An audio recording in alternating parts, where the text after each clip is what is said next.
সাধু সন্ত যোগী মহারাজকে সুস্বাগতম। হিন্দু হৃদয় সম্রাট যোগী মহারাজকে সুস্বাগতম। হিন্দু হৃদয় সম্রাট যোগী মহারাজকে সুস্বাগতম। হিন্দু হৃদয় সম্রাট করছি।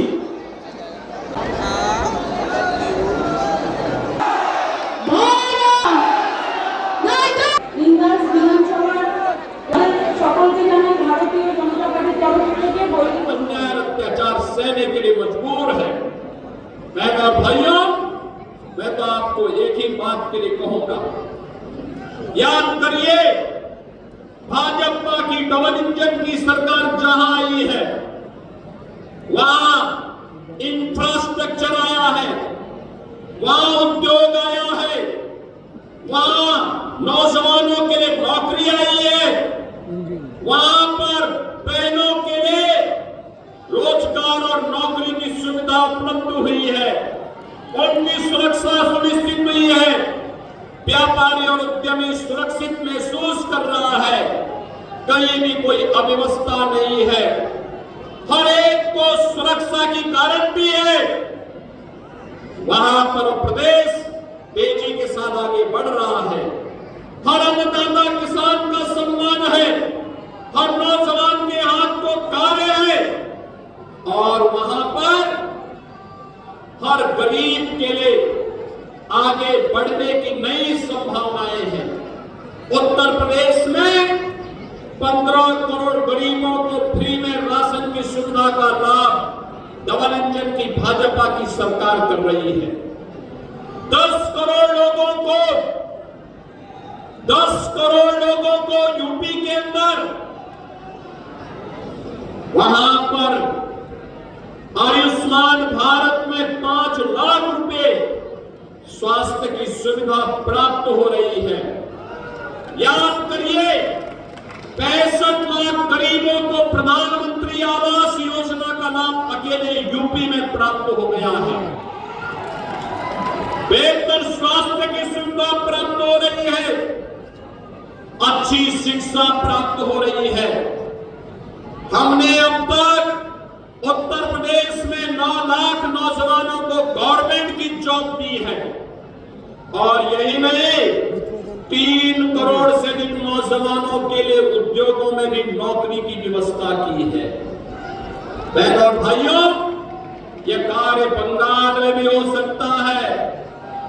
बंगाल अपने वैभव की पुनर्स्थापना कर सकता है। बंगाल में वे सभी संभावनाएं हैं जिन संभावनाओं को आगे बढ़ाने के लिए आपके समर्थन और आपके आशीर्वाद की आवश्यकता है। याद करिए किस हद तक तुष्टीकरण होता है आज बंगाल में। याद करिए 1905 में जब ब्रिटिशर के द्वारा बंगाल विभाजन की साजिश रची गई थी, तब बंगाल ने आह्वान किया था हम विभाजित नहीं होंगे। तब विभाजन नहीं, तब स्वदेशी की हुंकार इसी बंगाल से निकली थी।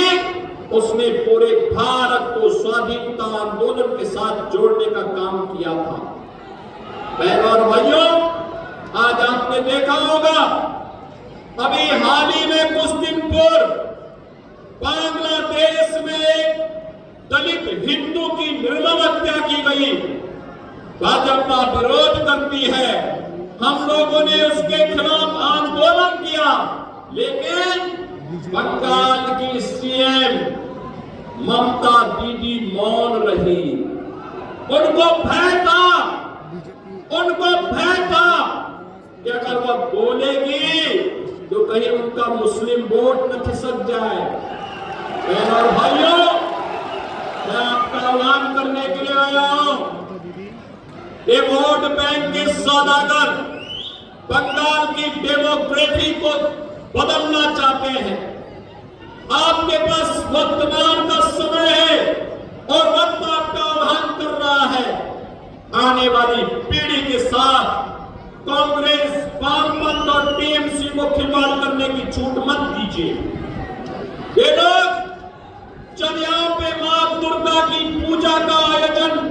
नवरात्रि के आयोजन होते हैं, तब ये लोग उन आयोजनों के दौरान व्यवधान पैदा करवाने का कार्य करते हैं।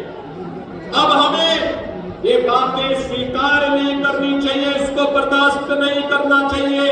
और ये सबसे अच्छा वक्त है जब हम सब मिलकर के एक बार फिर से बंगाल को उसका पुराना वैभव फिर से आगे बढ़ाने का कार्य कर सकते हैं।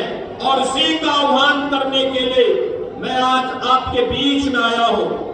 बहनों और भाइयों, मैं तो आप सबसे कहना चाहता हूं कि बांग्ला और चुप थाकवे ना,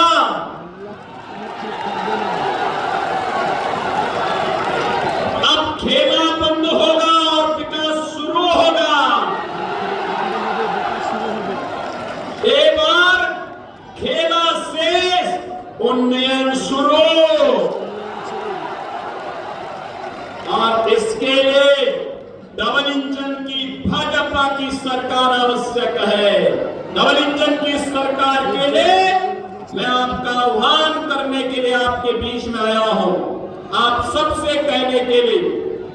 भारतीय जनता पार्टी और एनडीए ने सोनामुखी से दिवाकर गमारी को फिर से अपना प्रत्याशी बनाकर पेश किया। इंदौर से निर्मल धारा बीजेपी और एनडीए के प्रत्याशी आपके बीच में आए हैं। बरजोरा से बिलेश्वर सिंह अपना प्रत्याशी बनकर के आपके बीच में आए हैं। आपका आशीर्वाद इन्हें प्राप्त होगा, आशीर्वाद मिलेगा, कमल चुनाव चिन्ह पर आशीर्वाद मिलेगा। दोनों हाथ ला करके आशीर्वाद दीजिए, दोनों हाथ ला करके। सभी लोग सहमत हैं? विजयी बना करके भेजे।